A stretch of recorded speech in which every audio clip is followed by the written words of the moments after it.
Bonjour, cet après-midi, on vous invite à faire plus ample connaissance avec deux plumes de notre région. Tout d'abord, Mylène Sarrazin pour son livre Longtemps je t'ai cherché et Christophe Gamero pour son dernier opus Prof électron libre. Bonjour à tous les deux. Bonjour Jean-Claude, bonjour Aquitélé. Et bonjour à qui télé, bonjour Jean-Claude également. Mylène Sarrazin, vous n'êtes pas à votre première publication, mais avant de connaître le pourquoi de ce nouveau livre, faisons mieux connaissance avec vous. Vous êtes bordelaise et avez grandi dans le Médoc. Quelle a été votre jeunesse? Ma jeunesse a été celle d'une petite fille quand même élevée en terre médocaine. Je suis médocaine, je le revendique, je suis bordelaise d'adoption. Voilà, et issue d'une famille vitivinicole et puis d'une maman commerçante, ma jeunesse a été bercée de différents, on va dire, milieux, différentes choses, mais toutes liées avec l'amour des autres et de la nature, voilà, le contact humain. Et puis après, pour découvrir quels vraiment sont les détails de ma jeunesse, il faut regarder dans Longtemps je t'ai cherché. D'accord. Alors, quelles études vous avez fait? Alors j'ai fait des études de psychosociologie. Voilà, j'ai fait la fac de psycho. Et alors cette étude-là, ces études, vous ont permis de faire quel genre de parcours professionnel? Mon parcours professionnel est vraiment atypique. J'ai, à la suite de mes études, par nécessité, et ça a été une belle expérience de vie, je suis rentrée en grande distribution, où j'ai été fleuriste. Voilà, j'ai fait une formation de fleuriste. Ensuite, j'ai fait de la défiscalisation bancaire. Voilà. Et puis, naturellement, mon parcours m'a amené vers les premiers choix que j'avais au départ, qui étaient de travailler dans le social. Donc, j'ai eu un parcours dans le social, ensuite 10 ans à la culture, dont 5 dans le milieu du showbiz, voilà, près des artistes. Et je suis revenue vers culture et social, le protocole. Et aujourd'hui, je suis chef de service prévention handicap au sein du département de la Gironde, du conseil départemental de la Gironde. Donc mon parcours est atypique, enrichissant, me semble-t-il. En toute humilité, je trouve que les parcours éclectiques sont intéressants. Mais vraiment, ce qui réunit le tout, c'est le lien, c'est le rapport à l'autre. Voilà. Alors maintenant, revenons à votre livre si vous voulez bien. Je le trouve particulièrement dur, très intimiste, voire dérangeant. Pourquoi mettre sur la place publique tous ces moments pour le moins difficiles? Pourquoi se livrer et s'exposer autant? Alors, se livrer, s'exposer, pourquoi sur la place publique? Se livrer, s'exposer, parce que c'est la continuité de l'objectif que je m'étais donné et de ce qui me parle au fond de moi, de mon cœur, voilà, et qui fait écho à mon âme, c'est-à-dire témoigner de mon parcours de femme avant tout. Donc j'ai deux précédents livres qui sont de la poésie intimiste, entre les définis, l'indéfinitif et Brûlure, aux éditions Amalté.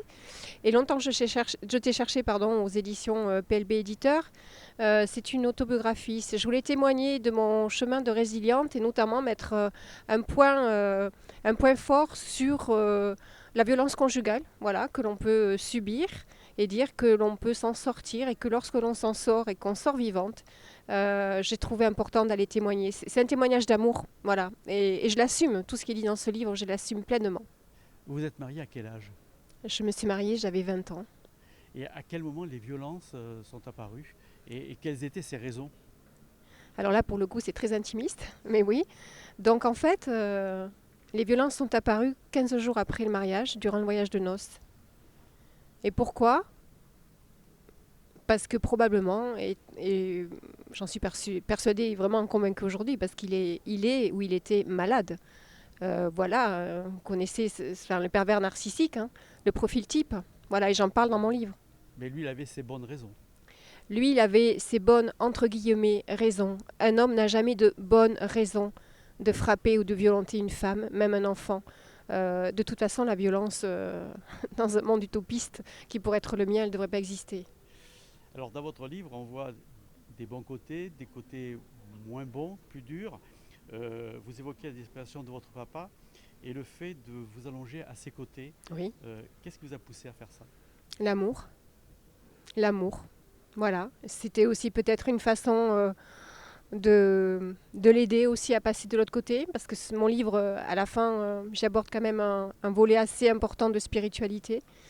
Et peut-être l'aider à accompagner son âme à passer de l'autre côté, mais avant tout l'amour, parce que perdre son père très, très brutalement, quand il a été un papa, un meilleur ami, un premier amour, un amour sans faille, le seul probablement qui à cette période avait été fidèle.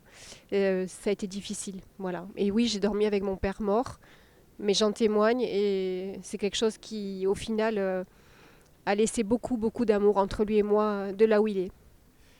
Comment vos proches perçoivent votre ouvrage et les réactions aussi avec vos amis ou vos collègues professionnels? C'est une très bonne question parce que juste avant l'interview, j'en parlais à Christophe. Donc dans le milieu professionnel, ce qui m'a été dit, c'est est-ce que ça te fait pas bizarre d'être voilà, au sein d'une collectivité, puis particulièrement à la direction des ressources humaines, et d'aller vers un sujet très très intime. Ce à quoi j'ai répondu non, pas du tout, parce que je l'assume et je suis peut-être, voilà, j'ai un poste aujourd'hui, mais je suis aussi écrivain, auteur. Et à partir du moment où c'est un témoignage d'amour et de résilience, de dire qu'on peut toujours s'en sortir, moi, ça ne me dérange pas. Après, autour de moi, les collègues, le retour qu'ils m'en ont fait, c'est ce qui est ressorti, c'est courage. Tu es courageuse d'avoir fait ça.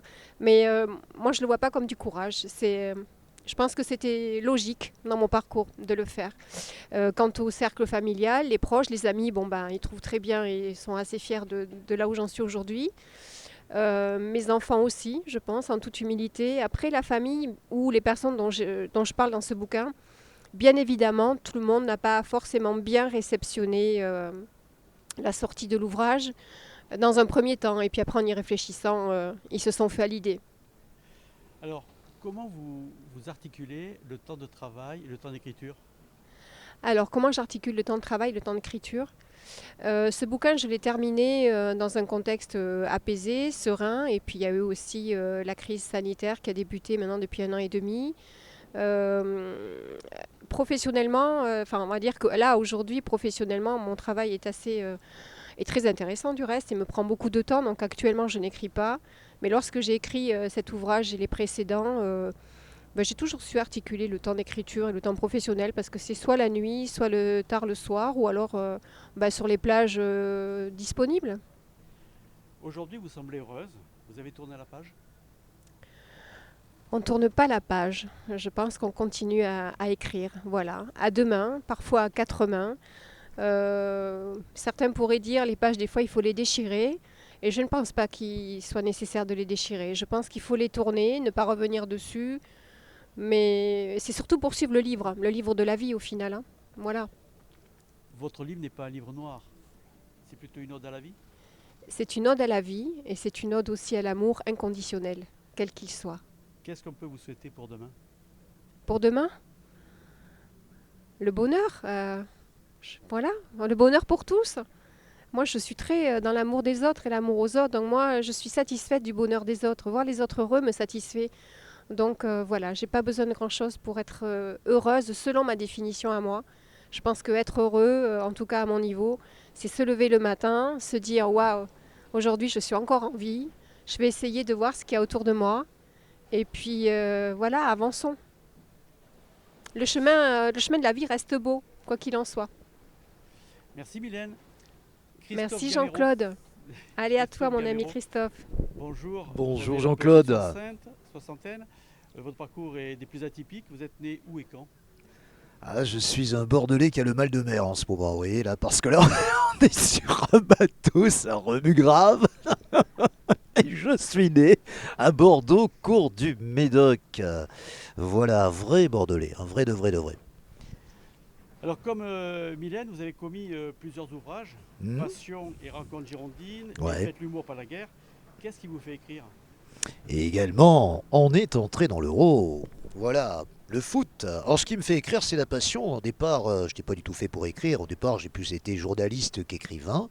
J'ai écrit des articles je commençais à le faire en 2015. Un peu par hasard, j'ai écrit un premier bouquin en 2016 avec l'euro, justement. Et puis, un petit peu plus tard, je crois que c'est le confinement qui m'a fait écrire. Je m'ennuyais. Alors, j'ai écrit un petit bouquin qui s'appelle Faites l'humour, pas la guerre, où j'ai un petit peu dénoncé tous les travers que nous avions connus durant ce premier confinement. Et lui-même avait été précédé, bon alors ça c'était un joli challenge, de la découverte de 22 personnalités girondines. Et j'ai assez naturellement intitulé ce bouquin Passion et rencontres girondines. Voilà. Et puis le dernier, bon, on va peut-être en parler tout de suite après, hein. C'est-à-dire que lui, il est directement lié à une profession qui n'est pas terminée, qui se poursuit. Prof électron libre, ça c'est différent, hein. C'est vraiment l'ouvrage autobiographique par excellence. Le précédent, j'avais parlé des autres, et celui-là, j'ai parlé de moi. Voilà.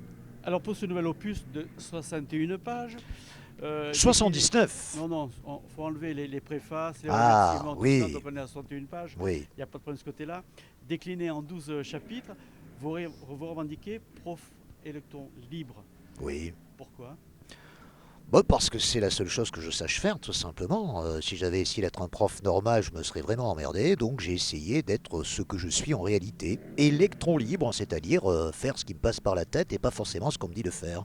Voilà, je suis toujours un peu borderline. On m'a laissé le faire pendant 23 ans. On aurait pu me remettre à ma place. Mais comme ça se passait bien avec les élèves et comme ça se passait bien avec les parents, comme j'étais une belle vitrine des deux établissements où je suis passé, je crois qu'on m'a laissé continuer comme cela.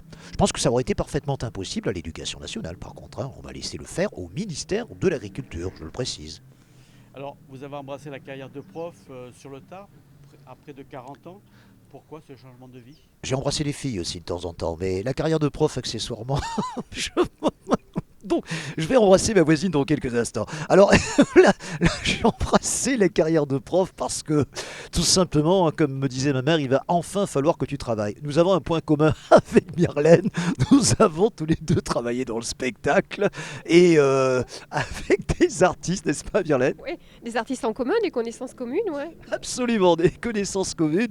Et c'est vrai que c'était un milieu un petit peu spécial quand même. Je ne me voyais pas vieillir dans ce milieu-là. Et je me suis dit, il faut quand même enfin que tu gagnes ta vie normalement et que tu aies une retraite. Parce que je ne sentais pas très bien la retraite dans ce milieu-là. Voilà ce qui m'a décidé à passer un concours qui s'appelait le CAPESA. Je l'ai réussi au bout de plusieurs tentatives. C'est-à-dire le CAPES qui permet d'enseigner dans les lycées agricoles. Et puis ensuite, voilà, j'ai commencé à enseigner. J'avais près de 40 ans, ce qui n'était pas commun quand même.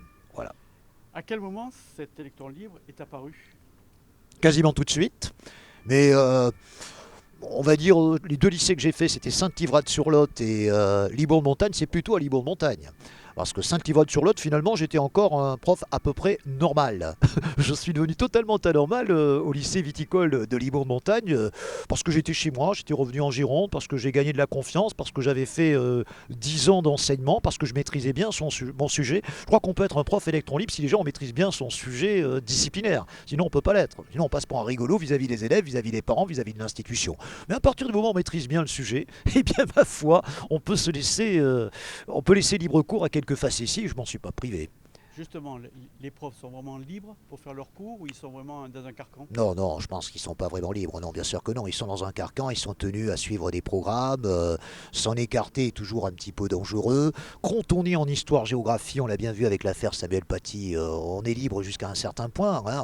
On est obligé de s'auto-censurer. Alors c'est justement ce qui me différencie de mes collègues de l'éducation nationale. Je ne me suis absolument pas auto-censuré, je me suis absolument tout permis. J'ai abordé tous les sujets, sans exception, même les plus tabous. Et par exemple, les sujets religieux, je vous les ai abordés bien sûr assez largement dans mes cours. Comment vos collègues de travail, les autres profs, appréhendent votre ouvrage? Comment ça se passe? Jalousie, admiration? Admiration, ça m'étonnerait. Jalousie, sans doute, mais on me le dira pas. On me prend pour un fou, donc de toute façon, je suis dans je suis dans la suite logique de la folie qui est la mienne, et je suis pris comme un gentil fou, quoi. Quelqu'un qu'on prend pas toujours au sérieux. Donc c'est jamais qu'une folie de plus, parce que des folies, il y en a eu plein d'autres, hein. Pendant 10 ans, j'ai fait venir des caméras de télévision dans mon lycée. J'ai fait danser des jeunes en paréo. Ça, c'est la chose la plus extraordinaire que j'ai pu faire. Juste à l'entrée d'un restaurant, on faisait une opération sur le tourisme, et qui s'appelait Voyage Voyage, et j'ai fait danser 2 élèves en paréo torse nu juste avant l'entrée restaurant, comme au Club Med, quoi. J'ai refait le Club Med dans un lycée, c'est pas commun. Parmi toutes les folies que j'ai pu faire, en voilà une qui est notable, quoi. Alors, l'électron libre, comment il construit ses cours? Mais il ne les construit pas. Il les improvise la plupart du temps. Alors, il les a construits, je vous ai dit, dans les 10 premières années, quand j'étais encore sérieux et encore présentable. À partir du moment où je suis venu à Libourne de Montagne, ma particularité, c'est que j'improvise en permanence. J'arrive avec un minimum de notes, et c'est autant, quelque part, ça pourrait être, comme je disais cela dans une animation, des coups d'anime. C'est des coups de gueule, alors il y a quand même un fil conducteur, je donne une trame aux élèves de façon à ce qu'ils ne soient pas trop paumés, notamment dans les classes d'examen, mais il n'y a pas vraiment de construction. Je réagis à l'instinct, je suis un prof d'instinct, je ne suis pas certain qu'il faille recommander cela aux jeunes profs. Hein. Je ne suis pas sûr que ce soit la panacée pour faire long feu dans ce métier, en tout cas. Vos anciennes vies vous aident dans... Ah oui, Oui. bien sûr, le métier d'animateur que j'ai fait, comme je disais, avoir disserté sur les couches culottes et sur la vache Milka pendant près de 8 heures, fait de vous le meilleur des profs, quoi. Quand on a été capable d'improviser dans un hypermarché avec des gens qui se foutent de vous quand vous êtes en train de parler, et Myrlène doit savoir de quoi je parle, bon après, je crois on peut affronter tous les publics, et là maintenant j'ai plus honte de rien, quoi. Alors, dans votre costume de prof authentique, comment vous pouvez rester impartial et ne pas faire transpirer vos positions politiques, religieuses ou autres? Oh, c'est difficile, je ne suis pas vraiment impartial. Je laisse bien sûr transparaître mes positions politiques, et notamment comment ai-je pu rester insensible à la crise sanitaire que nous voulons de connaître. Bien sûr que j'ai pris position, hein, bien évidemment. Alors il ne faudrait pas le faire, il faudrait rester impartial, surtout en tant que prof d'histoire-géo. Alors par contre, je vais bien me garder de prendre position pour un candidat lors des prochaines élections dont on va forcément parler, parce que les jeunes s'intéressent à la politique. Là par contre, je vais essayer de rester totalement neutre, mais impartial, je n'ai pas la prétention de l'être. Aucun prof n'est impartial, aucun prof d'histoire géo n'est impartial. Chacun a une position politique, et je peux vous dire que quand vous parlez du régime de Vichy, selon que vous êtes de droite ou de gauche, croyez-moi, on sent bien la différence. Alors, dans votre livre, vous parlez beaucoup des programmes. Vous êtes à 1 an et demi de la retraite. Ouais. Les programmes, quelque part, vous les écorchez un petit peu. Vous n'êtes pas très d'accord avec la façon dont ils sont conçus? Oh, pas du tout. Je suis pas du tout d'accord avec l'école dont elle est conçue de façon générale. Elle est trop longue, il y a des trop longues journées de travail. Les profs, je le pense, sont recrutés sur des vertus disciplinaires alors qu'ils devraient l'être sur des vertus de compétences professionnelles. On devrait ouvrir l'école sur le marché du travail. On devrait avoir une école qui prépare les élèves à ce qui les attend. Or, on est dans une école qui est complètement hors sol et complètement déconnectée de la réalité de la vie. Voilà, je suis donc pour une école qui n'existe pas pour le moment, mais j'en suis convaincu qu'il va voir le jour. Mais qui devrait faire les programmes, Les profs. concocter? Les profs.